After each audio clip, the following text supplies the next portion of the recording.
atomic bombing of Hiroshima elicits strong feelings from people on all sides of the issue. But how do the men who flew that mission remember it? In tonight's cover story, Victoria Ray talks with one Wisconsin man who was there. Hiroshima, and all we were supposed to do was radio back what the weather was like at Hiroshima. 50 years ago today, Jack Bivans, a 19-year-old gunner in the Air Force, took off for Hiroshima with no bomb and no guns. He says it was very unusual. As his plane, the Straight Flush, was about to take off, he saw Colonel Tibbetts' plane, the Enola Gay, surrounded by photographers. I said, I wonder where he's going tonight. And Al says, gee, I don't know.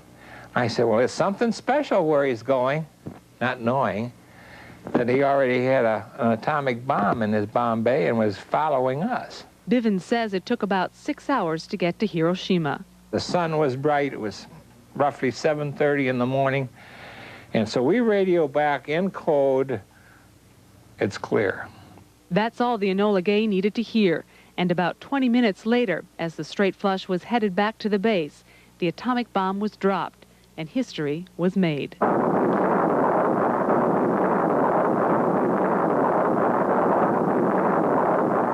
At that time, no one on the crew knew the extent of the devastation or of the thousands killed.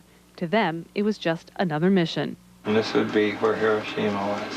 Bivans still has the silk map he carried in his vest that day. He charted the route to Hiroshima, not knowing its importance. It wasn't like this is retaliation. It was just ending it, getting it over, stop it. Bivans flew 6 missions in all, and his plane would have dropped the 3rd atomic bomb if the Japanese hadn't surrendered. He says he doesn't give his part in history much thought these days, but over the years in Lake Geneva he has, and has no regrets. War is pretty cruddy, and if there hadn't been a Pearl Harbor, there probably would not have been a Hiroshima. Bivans says while some people may see him as a bad guy, he looks back with pride and feels his mission helped bring a swift end to a bloody war, and as a result, actually saved many lives.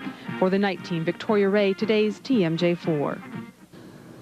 Jack Bivans and the rest of his crew trained for a year and a half for that mission, but the men didn't know what they were training for until the bomb was dropped.